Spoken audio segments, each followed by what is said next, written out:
Arfeen from tutoria.pk and I am going to be your biology instructor for the rest of this session. और इस session में बात करेंगे हम आपकी बुक के जो एक्सरसाइज के क्वेश्चंस हैं उनकी। हम आपको बताएंगे कि आपने क्या आंसर कैसे देना है, किस MCQ को कैसे सॉल्व करना है। तो सबसे पहले इस सेशन में हम MCQ से डील कर रहे होंगे। Let's begin with the first MCQ. The atlas and axis vertebrae are located in, and the options are A. lumbar region, B. cervical region, C. thoracic region and D. pelvic region.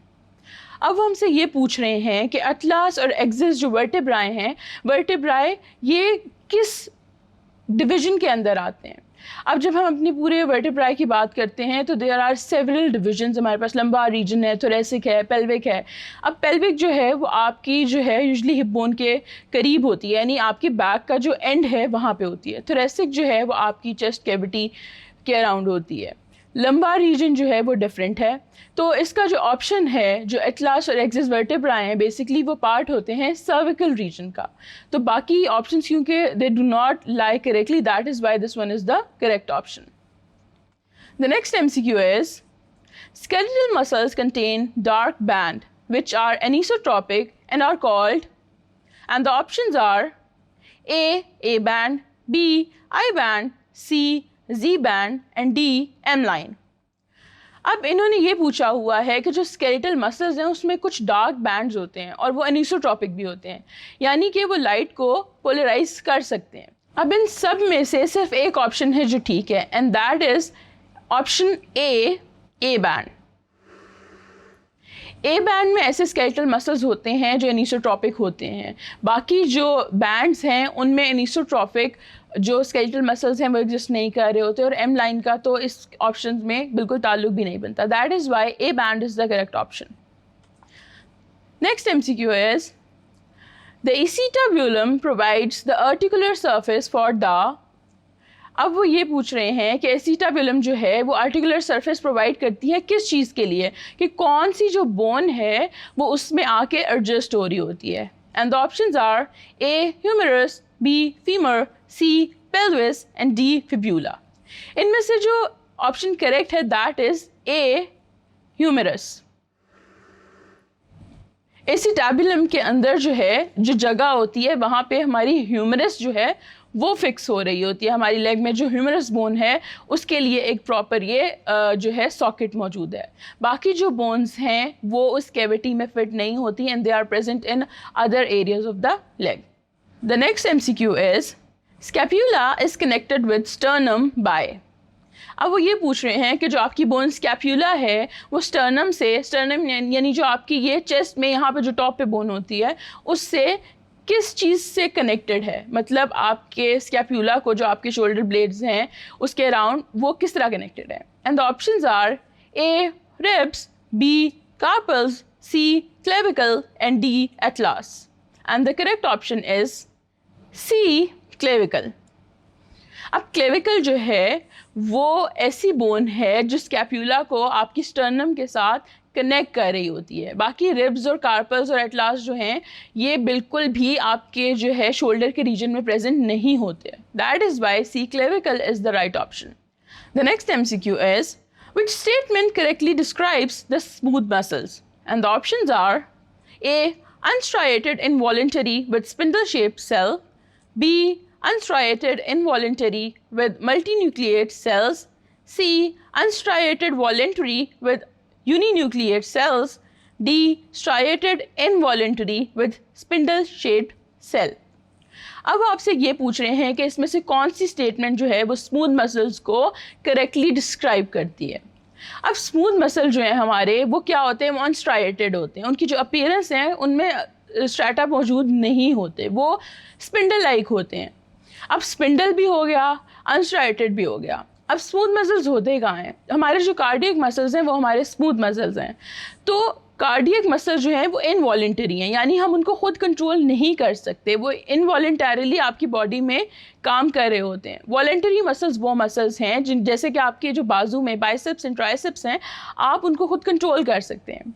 तो smooth muscles जो हैं वो voluntary नहीं होते, वो involuntary होते हैं। इस हिसाब से जो हमारी राइट ऑप्शन बनती है that is a unstriated, involuntary with spindle-shaped cells. The next MCQ is, thin myofilaments consist of, and the options are A. actin myosin troponin, B. actin tropomyosin troponin, C. actin tropomyosin fibrin, D. actin myoglobin and troponin. अब वो आप ये पूछ रहे हैं कि जो myofilaments हैं, जो आपके मसल में फिलामेंट्स होते हैं, उनमें स्पेसिफिक टाइप में कौन सी स्पेसिफिक प्रोटीन्स होती हैं. अब जो कॉम्बिनेशन यहाँ पे करेक्ट है that is B, actin tropomyosin and troponin. ये जो कॉम्बिनेशन है ये आपके मायोफिलामेंट्स में, थिन मायोफिलामेंट्स में, स्पेसिफिकली थिन मायोफिलामेंट्स में ये 3 प्रोटीन्स एग्जिस्ट कर रही होती हैं. आपके जो थिक मायोफिलामेंट्स होते हैं उसमें डिफरेंट कॉम्बिनेशन होता है प्रोटीन्स का. The next MCQ is, which of the following changes occur when skeletal muscles contract? And the options are A. the A bands shorten, B. the I bands shorten, C. the Z lines move further apart, D. the H zone becomes more visible. And the correct option is D. the H zone becomes more visible. जब हम conceptual में भी इस बात का जिक्र कर रहे थे तो वी हैव सीन कि जो एज जोन है वो पहले बहुत स्कैटर्ड सा होता है. जब फाइबर्स की ओवरलैपिंग शुरू होती है तो एज जोन जो है वो और विजिबल हो जाता है during the contraction of a muscle. That is why this one is the correct option. The next MCQ is, a human internal organs are protected mainly by, and the options are A. Hydrostatic skeleton, B. Axial skeleton, C. exoskeleton and D. appendicular skeleton. अब आपसे ये पूछ रहे हैं कि हमारे जो vital internal organs हैं वो इसमें से किस स्केलेटल स्ट्रक्चर ने जो है उन्हें प्रोटेक्ट किया होता है. तो ऑप्शंस में से जो करेक्ट ऑप्शन है that is B. Axial skeleton. आपका जो एक्सियल स्केलेटन है उसमें आपकी रिब्स आ जाती हैं और रिब्स जो हैं मेजरली वो आपके जो वाइटल इंटरनल ऑर्गन्स होते हैं उनको प्रोटेक्ट कर रहे होते हैं. बाकी जो अपेंडिकुलर स्केलेटन है उसमें आपके लिम्स आते हैं और लिम्स में कोई ऐसे वाइटल इंटरनल स्ट्रक्चर्स नहीं होते. जो एक्सोस्केलेटन है वो बॉडी के बाहर मौजूद होता है. हाइड्रोस्टैटिक स्केलेटन का इससे ताल्लुक ही कोई नहीं है. That is Y axial skeleton is the correct option. The next MCQ is, arm and leg muscles are arranged in antagonistic pairs. How does this affect the functioning? And the options are A. It provides a backup if one of the muscles is injured. B. One muscle of the pair pushes while the other pulls. C. It allows the muscles to produce opposing movements. And D. It doubles the strength of contraction. अब वो आपसे ये पूछ रहे हैं कि हमारे arm के और जो लेग के मसल्स हैं वो एंटागनिस्टिक पेयर में एग्जिस्ट कर रहे होते हैं. एंटागनिस्ट का मतलब होता है एक ऐसी चीज़ जो दूसरी चीज़ के ऑपोजिट हो, यानी दो ऑपोजिट्स एक टाइम पे. अब इन ऑप्शंस में जो करेक्ट ऑप्शन है that is B. One muscle of the pair pushes while the other pulls, यानी कि वो एंटागनिस्टिकली परफॉर्म कर रहे हैं. होता ऐसे है कि एंटागनिस्टिक मूवमेंट में जब एक मसल जो है वो कॉन्ट्रैक्ट कर रहा होता है तो दूसरा रिलैक्स कर रहा होता है, इसलिए वो पुल एंड पुश का कॉन्सेप्ट यहाँ पे आ जाता है. The next MCQ is, which of the following bones in the human arm would correspond to the femur in the leg? And the options are A. radius, B. ulna, C. tibia and D. humerus. अब आपसे ये पूछ रहे हैं कि जो हमारे arm में कौन सी ऐसी बोन है जो फीमर के बिल्कुल करस्पॉन्ड करेगा, और फीमर जो है आपकी थाई में होती है. अगर आप आर्म का अपर पोर्शन देखें तो उसमें हमारे पास एक लार्ज बोन है that is humerus. That is why D, humerus is the correct option among others. The next MCQ is, the deep infolding of the muscle fiber membrane is called, and the options are sarcoplasmic reticula, B. Z-lines, C. T-tubules and D. sarcomeres. And the correct option is C. T-tubules. अब जो option इसमें दी हुई हैं उसमें sarcoplasmic रेटिकुला जो है वो तो ऐसा है ही नहीं जो हमारे मसल फाइबर की इन डी फोल्डिंग बना रहा हो, ना ही वो इस तरह से मेम्ब्रेन है, वो एक ऑर्गेनेली की उसमें चला जाता है।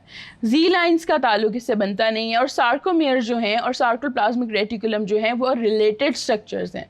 सिर्फ इसमें से टी ट्यूब्यूल्स ऐसे स्ट्रक्चर्स हैं जो हमारी जो मसल फाइबर की मेम्ब्रेन है उसकी इन फोल्डिंग्स बना रहे होते हैं। That is why C, T tubules is the correct option. The next MCQ is bone dissolving cells are called, and the options are A. chondrocytes, B. osteoblasts, C. osteoclasts and D. osteocytes। अब आपसे ये पूछ रहे हैं कि कौन से ऐसे सेल्स हमारे अंदर नेचुरली एग्जिस्ट करते हैं जो बोन को डिसॉल्व करते हो। जो करेक्ट ऑप्शन हमारे पास है दैट इज सी, ऑस्टियोक्लास्ट। अब जो कॉन्ड्रोसाइट्स होते हैं वो आपकी जो कार्टिलेज है उसकी मैट्रिक्स में होते हैं। जो ऑस्टियोब्लास्ट हैं उनसे फर्दर जो है आपकी बोन का जो स्ट्रक्चर है वो मेंटेन हुआ होता है। ऑस्टियोसाइट्स भी इसी तरह के सेल्स हैं। इसमें सिर्फ ऑस्टियोक्लास्ट हैं जो नेचुरली बोन को डिसॉल्व करते हैं और बोन्स में जो कैल्शियम मौजूद होता है उसको ब्लड में रीअब्जॉर्प्शन में भी हेल्प कर रहे होते हैं। That is why this one is the correct option. The next MCQ is which of the following cartilage is found at the end of long bones? And the options are A. calcified, B. fibrous, C. elastic and D. hyaline. And the correct option is D. hyaline. अब long bones जो होती हैं हमारी body में, आपकी legs में होती हैं, आपके बाजू में होती हैं, उनके एंड्स पे जो है वो हेलिन कार्टिलेज जो है वो प्रेजेंट होती है। कैल्सिफाइड, फिब्रस और इलास्टिक जो है वो नहीं प्रेजेंट होती, क्योंकि जो फंक्शन वहाँ पे कार्टिलेज ने परफॉर्म करना है वो सिर्फ और सिर्फ जो हेलिन कार्टिलेज का स्ट्रक्चर है वो अलाउ कर रहा होता है। That is why this one is the correct option. The next MCQ is at times ligaments are overstretched or torn. It is called, and the options are A. sprain, B. dislocation, C. fracture and D. tension। अब वो ये पूछ रहे हैं कि ऐसी situation जहाँ पे आपके लिगामेंट्स ओवरस्ट्रेच होके फट जाएं, टॉर्न का मतलब होता है फट जाना या टूट जाना, वो क्या होती है, उसको उस प्रॉब्लम को हम क्या कह रहे होते हैं। डिसलोकेशन जो है वो ऐसे है कि आपकी बोन अपनी जगह से हिल गई। फ्रैक्चर जो है आपकी बोन के टूटने को कहते हैं। टेंशन जो है, टेंशन में जो है स्ट्रेस ज़रूर पैदा होता है आपके लिगामेंट्स में, पर वो टॉर्न नहीं होते। तो इसका जो करेक्ट ऑप्शन है दैट इज़ स्प्रेन, जिसमें आपके लिगामेंट्स जो हैं वो टॉर्न हो जाते हैं। That is Y A, sprain is the correct option. The next MCQ is which ion is essential for muscle contraction? And the options are A. sodium, B. potassium, C. calcium and D. chloride. And the correct option is C. calcium. आपकी जितनी भी muscle contraction हो रही होती है उसमें specific calcium gets होते हैं जिससे कैल्शियम का इन्फ्लक्स होता है या कैल्शियम वहाँ से बाहर जाती है। तो calcium is that particular ion that is responsible for muscle contraction. That is why it is the correct option. तो यहाँ तक हमने आपके जो बुक के MCQs हैं वो देख लिए हैं। अब नेक्स्ट सेक्शन में हम शॉर्ट क्वेश्चन से डील करेंगे।